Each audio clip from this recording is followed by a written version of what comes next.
If you're a career mode player, you know how important the Youth Academy is. Each time you start up a new save, you go straight into the Academy to see the players that you're starting off with, all their potentials and any future prospects, any wonder kids that you may have, and you may scout along the way. The issue I found is most people do this very unrealistically, and you just end up having all the best youth prospects at your club and potentially loaning them out and ending up wasting them, never even using them. In this video, I'll be showing you guys how to grow your youth academy realistically to still have that one or two superstar, that one or two wonder kid, but not to overdo it, not to just be meta and break your career mode save by making it too easy, by having all the highest potential players without making it competitive. Some of the most important settings that you'll be required to set up before you even start your career mode are in this tab. They're in the training tab. When you start up a career mode, it can be with a real club, a created club, a live start point, it doesn't matter. This tab always comes up and it's in the training right now. Of course, you want to have your training plans on. These apply not just to your youth players, but to your players in the first team as well. And now when you go to the training plan recovery rate, there's default, there's light, and there's realistic. Realistic is the one that you want to go for so that not just your senior players, but when your youth players get to the senior team, they recover from training realistically and not too quickly, right? And then this one is a bit optional, training plan availability. If you want to do it manually, if you want it automated, it doesn't really matter. Playing training drills is also up to you. Many people don't use this feature either. But now the developmental rate of the players, I usually have the developmental rate of the senior players on normal and the developmental rate of the youth players on fast. Why do I have it on fast instead of normal? Is because youth players develop faster in the academy than they do in the first team. We see it all the time where a player does well playing against other players like in the same age group, but when they get promoted to the first team, they start to struggle, right? And then they're almost like too good to play in the youth level, but not quite ready to play at the senior level. I found the best way to simulate that is to have developmental rate for the youth at fast. So that also means the players that are like 16, 17, 18 when they're in their academy, they're growing. And then when you promote them, they'll continue growing, just not as fast because now you can simulate it being more difficult. So that's like the first important setting you have to set up. Now, this is the current youth setup that I have here in my Genoa career mode. I just recently started this Genoa career mode. So if you want to keep track of what's going on with it, make sure to follow that series. It is going to be a good one. But these are the players that we've actually been given at the start of the career mode. Right now, you see all their developmental plans are there. You see all their potentials, overall age, etc. All the stuff that you usually see. Now, here's one thing that I really don't like about the recent iterations of FC and how the development works. So for example, I'll go into Diego Sagna here, who is an Italian goalkeeper, right? And then you'll see the developmental plan options. I currently have him super keeper, but the other options are ball playing keeper, goalkeeper, and balanced, right? You'll see that everything else except for balanced either increases their skill moves or their weak foot. Specifically for goalkeepers, it's only for the weak foot. But if I go over to like a center back, this guy, Dario Castiello, right? Currently have him on wide back, that increases his weak foot. But if I were to have him on ball playing defender, that's going to increase his skilled moves. Stopper is going to increase his weak foot. Defender is also going to increase his weak foot. And balanced is the only one that does not. Now, this is the exact same for every position, every player, even in the senior team. When you try to develop them with any other developmental plan apart from balanced, they end up getting their weak foot and skill moves improved. And I don't like that. Previously, I would never choose a developmental plan that would increase a player's weak foot or skill moves because I would want to keep that special. When you do find that player with 5-star skills or 5-star weak foot, for it to be special, for him to feel more important and to feel more talented in a sense. Whereas this, everybody just feels the same and everybody has the potential to feeling the exact same, which I don't like. I'll just compare that to this FIFA 23 career mode and the youth players here. If we go over to the left back, Sven Lehmann, and we go into the developmental plan, you see that I have him on defensive wing back. That does not increase his skill moves or weak foot. It does increase the work rate, and the work rate is something that I really miss in career mode because it simulated how hard players work. If you have a player that prefers to put in more effort going forward than defensively, then that's just who they are, which happens in real life. But yeah, the work rate is a completely different thing, which they've removed, and I really do miss. But if I wanted to improve his weak foot, I would put him on inverted wide back. But I'm not going to do that. I'm not going to do that because he has a 4-star weak foot, which is already good, and I don't want it to be overpowered. I don't want it to be too meta or anything like that, right?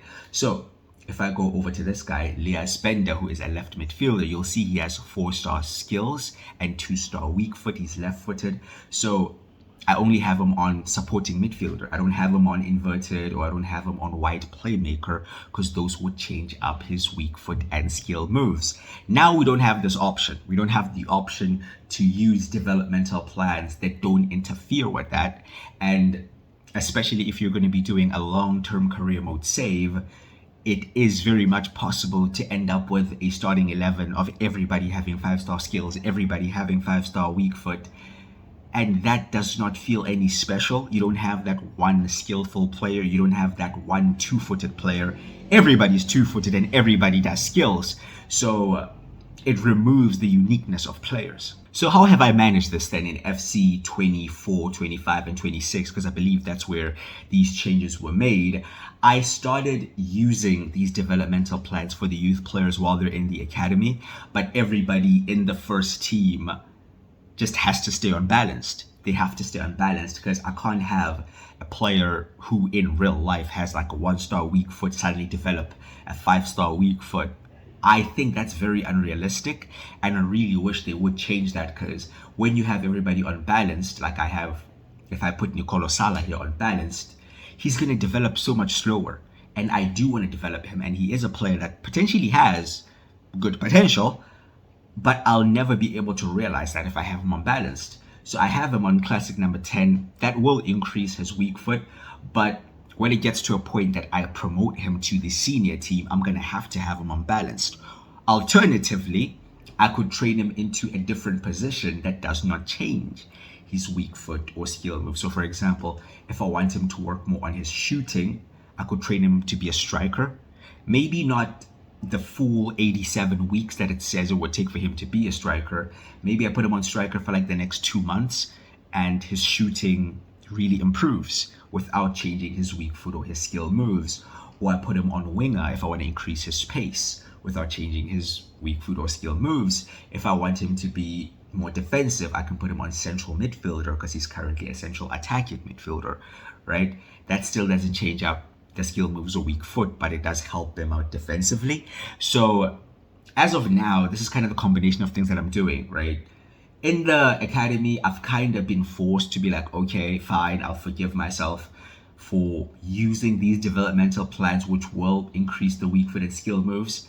But once they get into the senior team, I only use like their positional developments to work on certain attributes. If I want them to specifically work on like shooting or pace or passing or dribbling, I use that instead.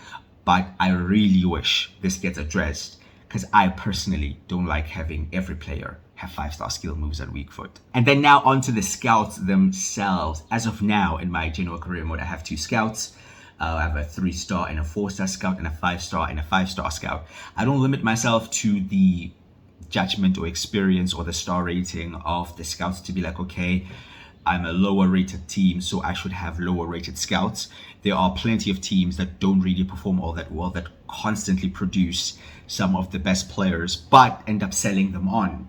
And Genoa are one of those teams that either sign players on loan from bigger teams and buy them permanently, then sell them later on for bigger fees, or actually scout up very good players and sell them on, right?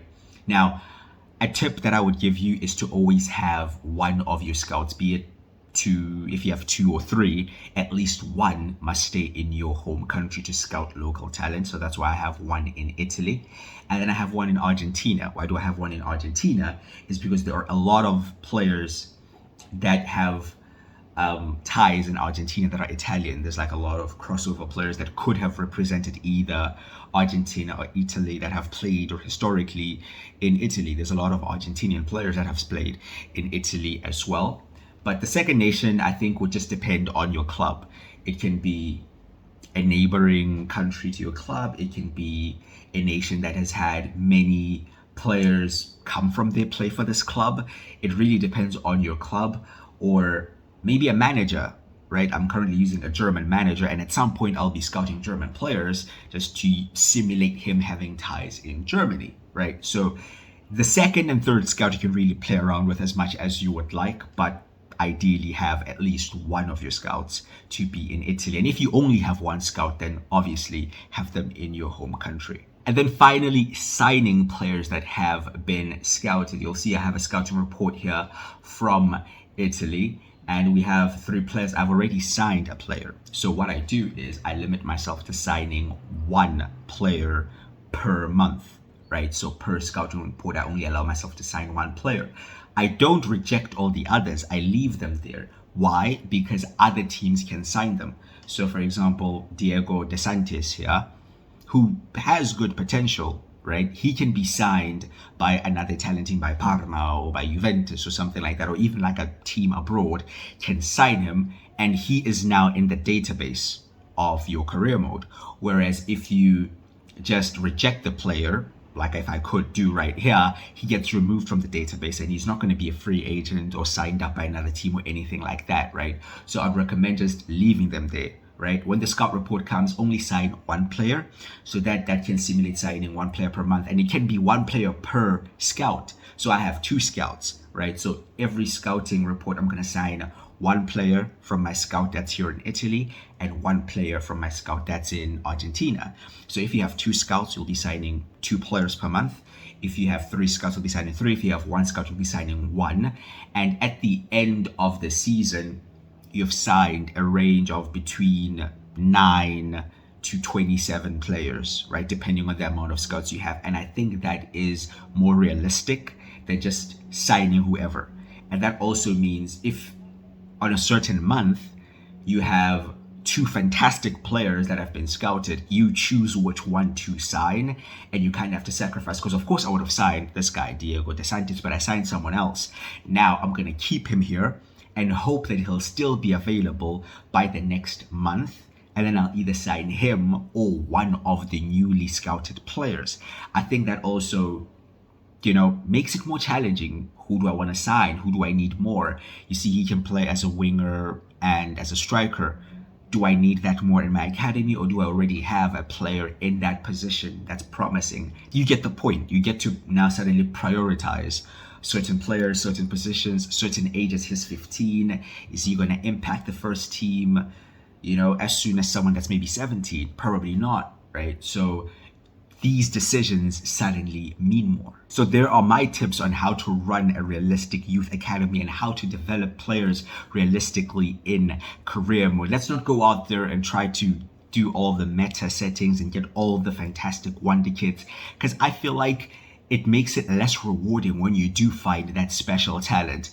I haven't had like a world-class player come through my academy since FIFA 23 with my Schalke career mode, and I'm fine with that. Like, I'm okay with that, because that's how it should be. You shouldn't have fantastic prospects every single career mode. You can have some that are just okay, some that just come in, contribute to the team, and then you sell them off. That's perfectly realistic. So I hope you guys will be implementing these in your own career mode, and let me know your thoughts, how you guys restrict yourselves from going too crazy, how you guys run your own career modes. And yeah, as I said, please do check out that Genoa career mode as well. Drop a like on this video if you have enjoyed it. Please do subscribe as well. I'd greatly appreciate that. I've been with you, Crusher, and I'll see you guys next time.